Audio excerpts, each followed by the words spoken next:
Donc rebonjour à tous. Étape numéro 2, donc suite à notre refoulage, il va falloir venir préparer la matière nécessaire à l'enroulement de la corolle.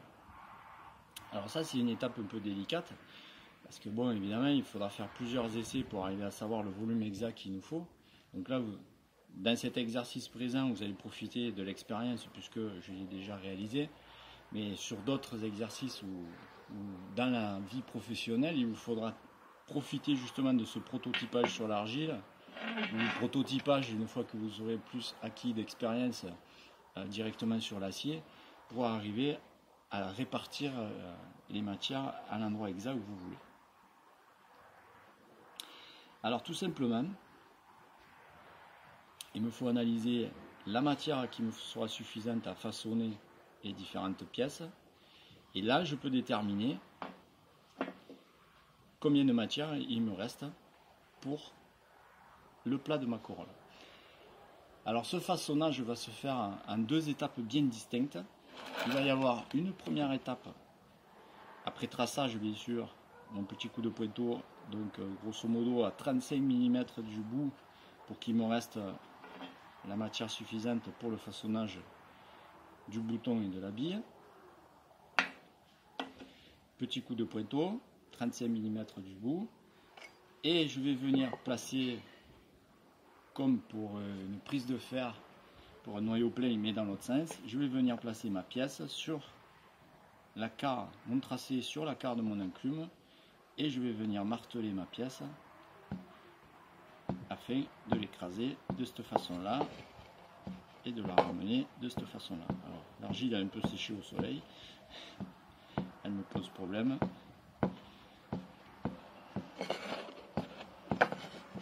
Voilà. Afin d'obtenir ceci. Alors ça, les craquelures bien sûr, et j'obtiens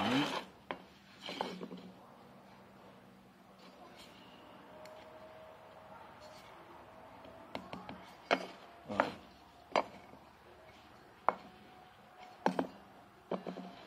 Donc toujours ma réserve de matière pour le bouton, mais ici je me retrouve avec un épaulement, une prise de fer marquée pour la répartition de ma matière. Ma première frappe donc était contre la carre ici. Maintenant ma deuxième frappe va s'opérer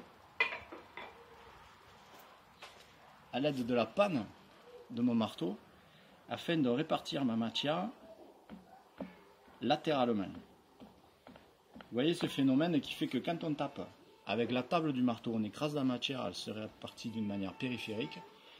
Avec la panne ici, j'ai tendance à écarter la matière de chaque bord de la panne, mais elle s'écarte très peu dans ce sens-là. Et c'est ce qui m'intéresse, c'est véritablement de l'allonger comme ceci.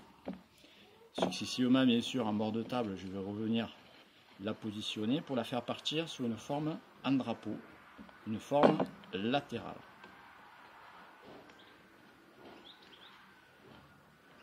Et donc, afin d'obtenir,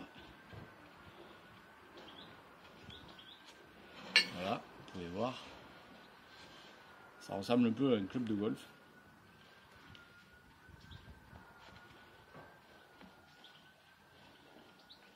Donc évidemment je la repousserai, c'est la partie qui sera un peu délicate parce que je vais me retrouver avec des différences de section, et donc il faudra gérer ma chauffe pour éviter de brûler, bien évidemment,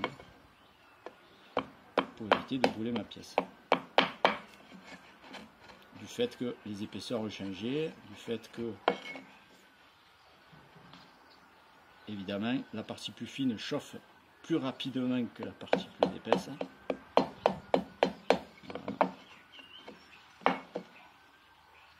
Pour me faciliter le travail, je lui ai donné une forme évasée. C'est ce qui va me donner la forme légèrement conique de démarrage.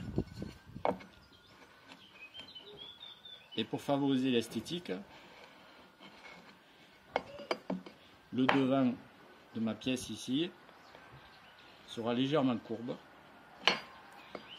Bien évidemment, tout ne pourra pas être fait au marteau. À un moment donné, il faudra faire intervenir la lime pour arriver à donner un rayon qui soit le plus agréable possible.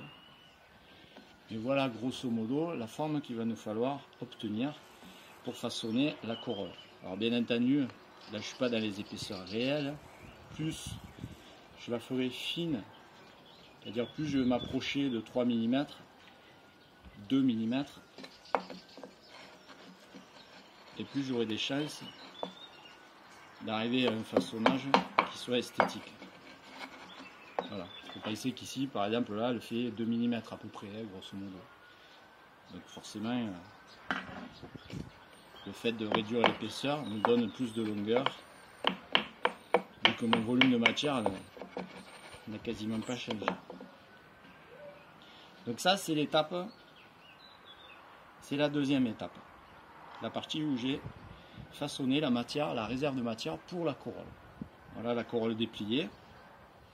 Ensuite, bien évidemment, quand j'aurai obtenu suffisamment de matière, je vais enrouler ma corolle. Alors là, évidemment, sur l'argile, ça donne un résultat très médiocre. Mais grosso modo, c'est ça. Voilà pour la deuxième étape.